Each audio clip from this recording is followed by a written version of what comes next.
Welcome to Odia tutor classes. पंचम श्रेणी पिला माने तम वार्षिक परीक्षा गणितर रियल प्रश्नपत्र आसी जाइछि। प्रश्न सह उत्तर मध्य देइछि पिले शेष जाए देख सब क्वेश्चन को प्रैक्टिस करके जाओ, परीक्षा बहुत ही भल हेबो। क्वेश्चन नंबर 1, 5, 0, 7, 8 और 9 को नहीं बृहत्तम संख्या गठन कर। ख 1 लक्ष रे केतोटी शून्य अछि? त्रिभुजर तीन कोणर समष्टि केते? समबाहु त्रिभुजर प्रत्येक कोणर परिमाण केते? क्वेश्चन नंबर 2, क गोटे वृत्तर व्यास 10 सेंटीमीटर हेले व्यासार्ध 20 सेंटीमीटर हेबो। 10,000 रो पूर्ववर्ती संख्या केते? 7 विभक्तक 8 इज इक्वाल टू 10 विभक्तक 40। घ डैश रो 8 गुण 12 रो 10 गुण सह समान। क्वेश्चन नंबर 3, क केउ अंक को बामरे रखी संख्या गठन करा जाए नाही? ख 9, 5, 3, 2, 8 रे 5 रो स्थानीय मान डैश। दृष्टिहीन पिलांक लिपि को डैश कहा जाए।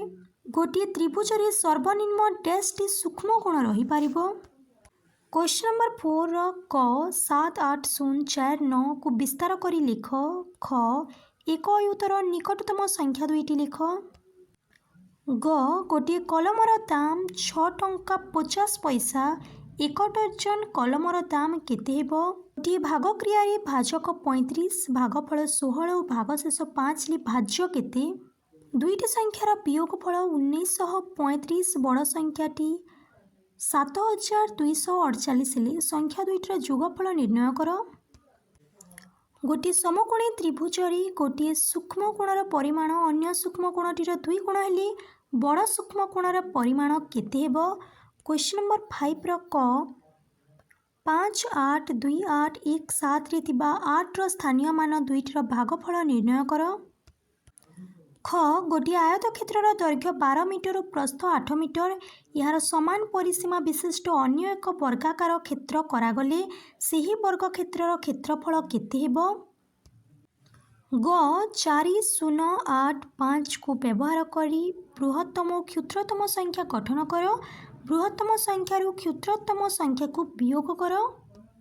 तमरो लास्ट क्वेश्चन पिले क ख ग त्रिभुजर ख ग बाहु 5.2 सेंटीमीटर, ख कोणर परिमाण 50 डिग्री और क ख बाहुर दैर्घ्य 4 सेंटीमीटर त्रिभुजटी अंकन कर।